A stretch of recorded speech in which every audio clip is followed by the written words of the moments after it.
আজকে বেগুনি আর আলু চপ বানায় দেখাবো। তো ডান্ডি সহ একটা লম্বা বেগুন নিয়ে নিছি। গোল বেগুন নিলে কিন্তু হবে না, ছুরি দিয়া বেগুনের ঠিক মাঝ বরাবর কাটতে নিতে হবে। কিন্তু আমার ছুরিতে তেমন ধার নাইতে আমি কাটতে পারতেছি না। তো কষ্ট মষ্ট করে মাঝখান দিয়ে কাটতে পারলেও আমি বেগুনের শেপ গুলা দিতে পারতেছি না। এই আকাম্মা ছুরিটা দিয়ে তো সব ফর্মালিটিস বাদ দিয়ে আমি চলে গেছি আমার বটির কাছে।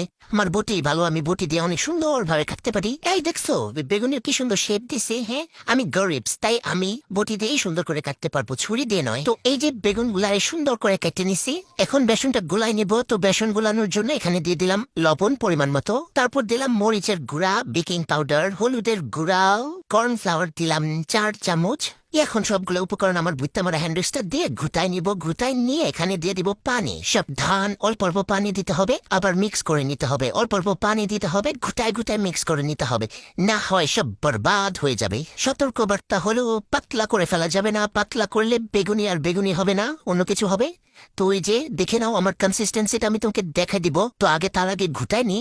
কালারটা এই কালার থেকে একটু সুন্দর কালার করার জন্য দিয়ে দিলাম পাপরিকা পাউডার। এখন এটাকেও একটু ঘুটাই নিব। এই যে কনসিস্টেন্সিটা এমন হবে, বুঝছো? এর থেকে বেশি যদি পাতলা করছো তাহলে তোমার বেগুনি হবে না, আলু চপও হবে না। দেখো আমার মার কামটা দেখো, পিছন জইলা যাইব এমন একটা আলুর ভর্তা বানাইছে। শুকনা মরিচ ছাড়া এনে কি আর কিছু দেখা যাইতেছে? দেখো আমার মাই কামটা করছে কি, কিচ্ছু করার নেই। এখনই যে আলুর চপ বানাই নিতে হবে এটা দিয়েই। তা আলু চপের শেপ দিয়ে নিতেছি এই যে এইভাবে গোল গোল করে। তোমরা চাইলে যে কোনো শেপ দিতে পারো, কিন্তু আলু চপ তো গোলই হয়, তাই না?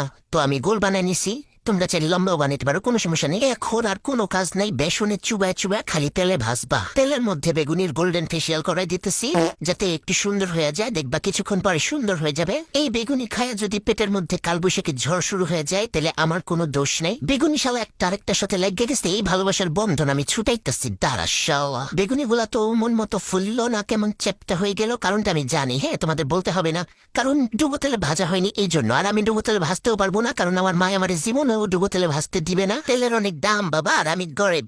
তো এই যে কোন রকম ভাইজা নিছি, উঠাই নিছি, কিন্তু বেগুনিতে 100-তে 100 হয়েছে, মুচমুচা। এখন আলু চপটাও ভাইজা নিব। তো বেসনের মধ্যে চুবায়ে একইভাবে দিয়ে দিতেছি তেলের মধ্যে। এটা খাইয়েও যদি তোমাদের পেটের মধ্যে কনসার্ট শুরু হয়ে যায় তাহলে আমি কিন্তু দায়ী নই। খুবই কঠিন সময় আসি, পুড়ে ফেলা যাবে না, পুড়ে ফেলা যাবে, কিন্তু পুইরা লাইছি আমি। পুইরা ফেলবো না তাকে হইতে পারে? কি একটা ছেড়াবের অবস্থা করে ফেলছি দেখছো। উল্টাই তো পারতেছি না সবার, কই জামু পুইরা লাইছি, সব পুরা লাইছি। এখন কেমনে খাইবো? আলুর চপের টেস্ট কেমন হয়েছে সেটা বলে আর আমি নিজেকে লজ্জা দিতে চাই না, তোমরা বুঝে না। কিন্তু শালা একটা কথা আমি বলতে চাই, এই যে এগুলা খাবা না, খাবার পরে নিজের রুমে একা থাকো।